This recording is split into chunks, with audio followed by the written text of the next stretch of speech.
Good afternoon, everyone. Good afternoon. How's it going? I hope you have a good day. And this is my TED Talks.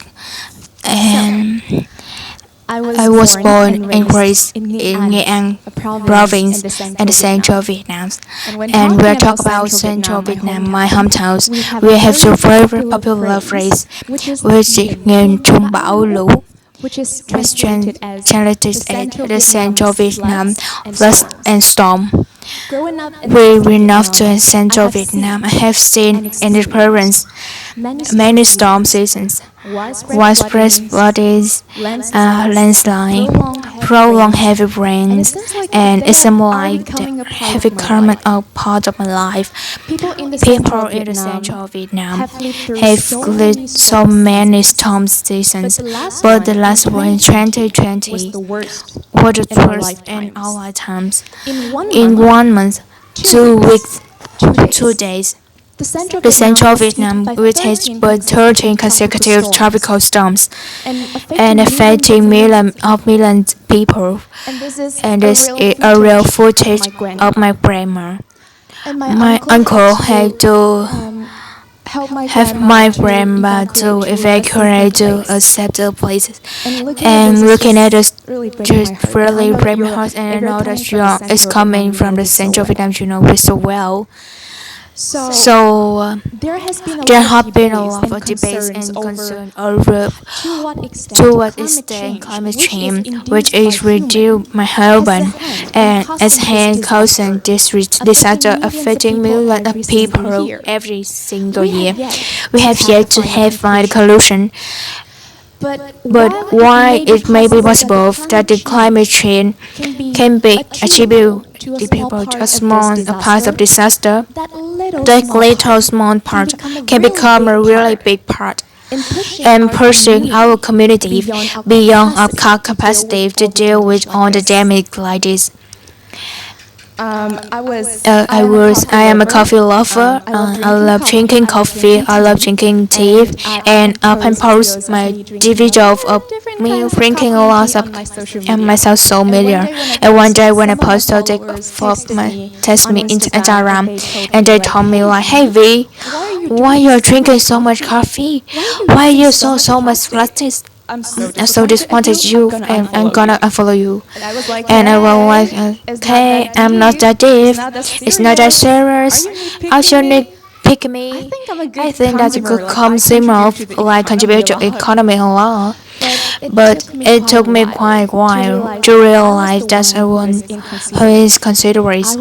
I was the one, you know, like knowledge of this, and I was wrong. Yes, I was really wrong. But until last year, and I know that apparently if I have a hand causing damage to environment, it's really hard to face the truth. But what harder is to change. It's really hard for me because I know so well and I'm not good at like giving up my own habit, my convenience for the sustainability. I try a lot of times and I fail, and this is the environment and having been more talked about. We are constantly listening to protect the environment, going green, not to do this, not to do that. I try and I fail many times until last year, the unforgettable year 2020 of the central Vietnam. I was in Hanoi, constantly reading news, watching news about my hometown, worry. And I talked with my friend on the phone. She told me something like in Vietnamese. Bà 90 tuổi rồi mà chưa bao giờ bà thấy trời khóc nhiều đến thế.